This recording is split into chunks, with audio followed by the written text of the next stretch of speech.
Hello, my name is Giorgio Monti. I'm professor of competition law at the Tilburg Law and Economics Center. Thank you to the OECD for inviting me to talk to you today about the intersection between competition law and regulation. This is a topic that raises a range of issues, and I've decided today to focus on just two of these. The first of these is the application of competition law informed by regulation. This is a scenario where competition infringements findings are based upon the regulatory framework which applies to the firm. And the second, on which I'll spend a bit more time, is the imposition of regulatory remedies by competition authorities. And by this, I mean remedies that go beyond what competition authorities normally do when they find an infringement, which is to impose a fine and a prohibition. Rather, a regulatory remedy is one where the competition authority prescribes how the firm should behave to secure compliance with the competition rules. Some examples of competition law shaped by regulation will help motivate the discussion. So let me start with the Commission's decision is AstraZeneca. In this case, the Commission observed that a dominant firm misled patent offices, misused rules and procedures of national medicine agencies, and concluded that this kind of conduct could constitute an exclusionary abuse by making it more difficult for new entrants making generic medicines to come into the market. The German Competition Authority in the Facebook decision of 2019 found that Facebook data collection practices were an infringement of the data protection regulation and decided on the basis of that, Facebook was abusing its dominant position. And finally, last summer, the French Competition Authority decided that Google's conduct towards news publishers constituted an abuse of a dominant position because it infringed the spirit of new copyright rules that had been put into place in France to protect news publishers. These examples suggest that the use of regulation to inform the interpretation of competition law can apply whether the conduct is exclusionary, the first example, whether it harms consumers directly, the second example, or whether it harms business partners of the firm that is alleged to have infringed the competition rules, the final example.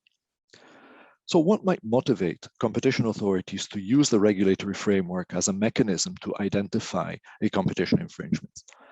The first suggestion might be that it's just an inadequacy of enforcement powers elsewhere. It might be that the data protection regulator is insufficiently resourced, unwilling to act, and competition law then comes in to enforce the rules and protect the stakeholders. It might also be strategic. It might be that the application of competition law serves to stimulate regulatory reform elsewhere, pointing out the need for other regulators to have comparable powers to those of the competition authorities. Finally, there might be some need of cooperation with other agencies in the shared regulatory space. If the competition authority acts on its own without discussing with the other agencies, there may be some inconsistencies that arise. And this leads me to my second point, whether it's appropriate to ask competition authorities to address conduct which ought to be reviewed by other regulators or which forms the basis of another set of rules. There may be a risk, for instance, of under-enforcement of regulatory obligations. Suppose the regulation is symmetric, that is to say, it applies to all firms in the market irrespective of market power. It may, however, be that the competition authority can only intervene vis-à-vis firms that hold a dominant position or monopoly.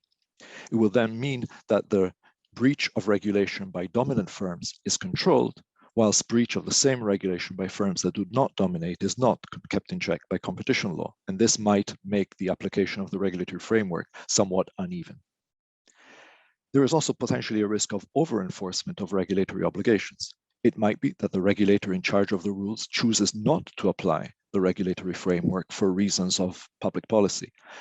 For instance, a telecommunications regulator may decide not to intervene because the conduct it observes on the market serves to safeguard universal service obligations or some other public interest obligations that the telecom regulator has in mind. The application of competition law on top of that may lead to an inappropriate application of the regulatory obligations when the person in charge of the regulation has chosen not to apply them. A further concern might be that by using regulation as the basis for a competition infringement leads to sector-specific antitrust, and so that conduct is unlawful when applied in a certain sector because of the regulatory framework, rather than competition law being applicable across industries on the basis of a well-defined theory of economic harm. And finally, more fundamentally, there might be some legitimacy concerns that arise if competition law is shaped by regulation. Is the competition authority legally competent to apply the rules in these scenarios? Is there a risk of legal uncertainty that arises when regulation informs the shaping of competition policy, a problem which is particularly clear in cases of settlements or other forms of informal decision-making processes that competition authorities have, where the theory of harm is often not clearly specified in the decision, and where therefore the application of the law itself is by its very nature uncertain. And if we add on top of that the use of regulation to shape the concept of infringement of competition policy, legal uncertainty can only increase. The second topic I'd like to discuss with you today is the use of regulatory remedies. Again, a few examples will help motivate the discussion.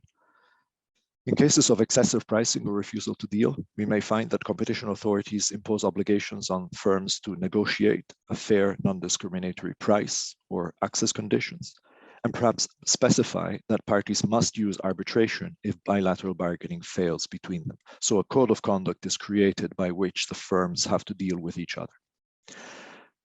The German Facebook decision provided that the data collection measures of the dominant company had to be compliant with data protection law and prescribed how that should happen. In a more recent decision, the Italian Competition Authority ordered that Google provides competing app developers the tools for programming apps such that they're compatible with the dominant company's operating system. In this decision, the Competition Authority decided it was important for it to specify in detail how Google should provide access to rivals and how the compatibility should be designed. Furthermore, the Competition Authority also decided that it would have been useful for there to be an external expert to monitor how compliance continues. And a final example is when a dominant company is obliged to make customer data available to new entrants in the market. An example of this is the Gaz de France-Suez decision of the French competition authorities. In this context, Gaz de France was dominant in the retail market.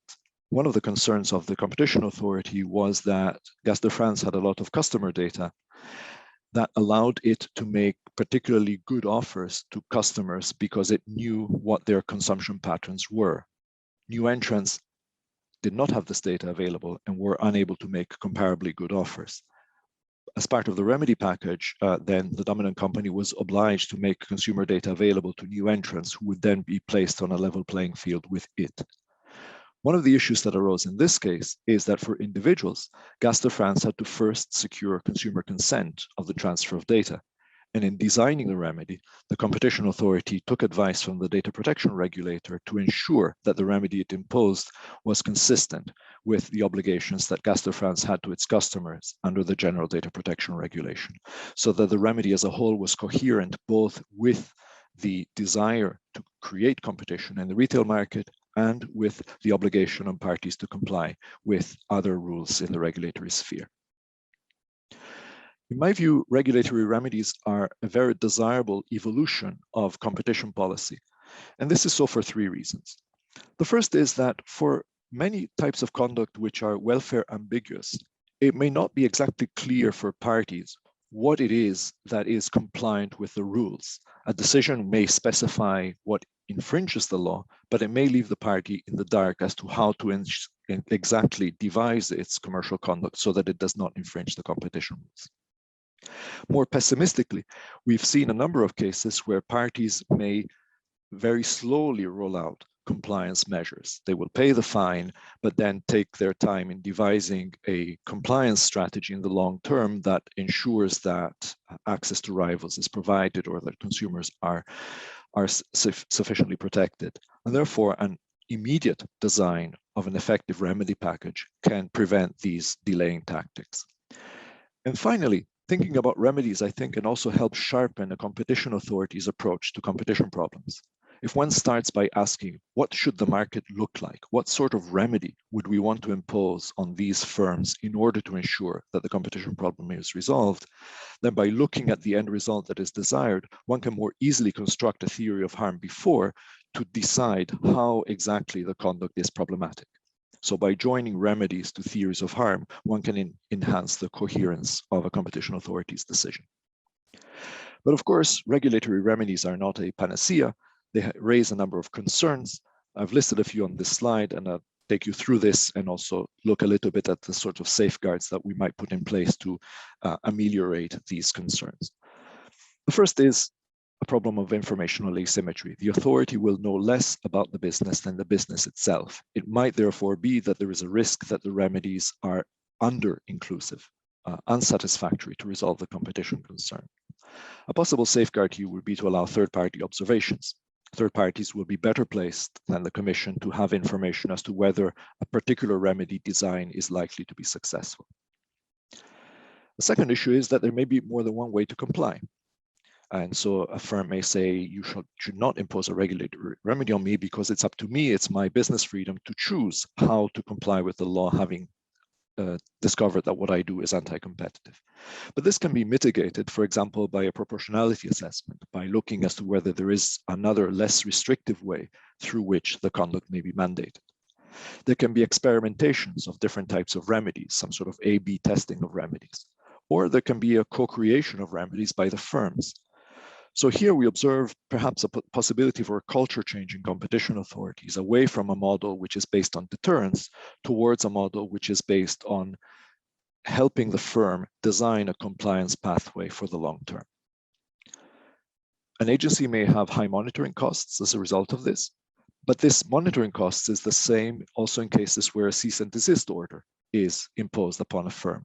One has to ensure that the firm does not go back and infringe the rules.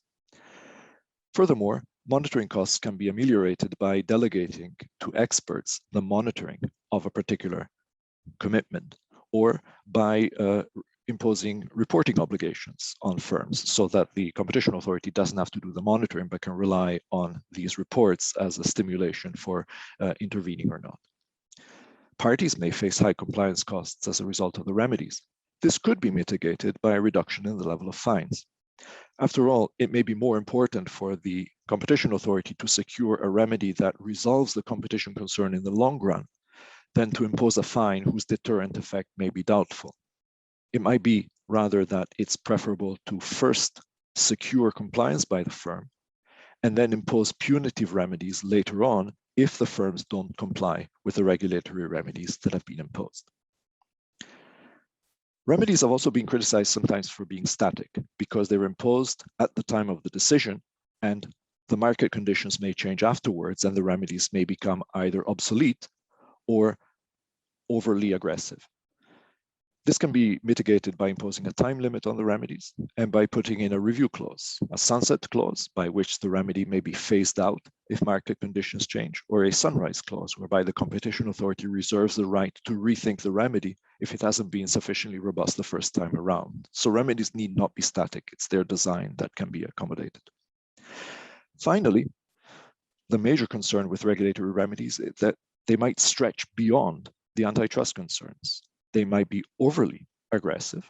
A competition authority may use a regulatory remedy to improve the conditions in the market beyond that which would happen if there was simply a prohibition. It may use the remedy to pursue other policy interests that are in the agenda. It may be under-aggressive because a competition authority may impose a weak remedy for policy reasons. It might be that it wants to give a firm time to adjust to the new market conditions and therefore delay the imposition of more severe remedies. And these kinds of concerns become particularly heightened in the case of settlements or commitment type decisions where the decision is much less formal. This can be mitigated by judicial review on the merits. A court can then check whether the theory of harm and the remedies match. And of course, by ensuring that agencies are sufficiently independent that their decisions are more likely to fall within the four corners of the competition law prohibition. To conclude, I'd like to give you 2 points for discussion. The first is that to rely on general or sector-specific regulation to assist the finding of an infringement of competition law is not a problem. However, a competition authority should continue to specify a theory of harm and to embed the infringement of the regulatory framework within a theory of harm that explains how that conduct causes anti-competitive effects. So one should not relax the robust testing of a theory of harm just because there has been an infringement of general or sector-specific rules. Secondly, in my view, specification of remedies is welcome, This is long overdue. I think competition authorities are beginning to do this more frequently now, and I think that is a good sign. It shows that a competition authority can have a richer toolbox than just prohibition and fines. However, it's important that greater safeguards are put in place to ensure that these remedies are legitimate and effective. And one way of achieving this is through conversation among competition authorities to identify what sort of remedies work, what sort of remedies don't work, what sort of procedural safeguards are helpful in designing these remedies and constraining the misuse of these remedies by parties and other stakeholders. And perhaps in the medium term, an objective could be to have soft law guidelines that describe best practices in the design of remedies. Thank you.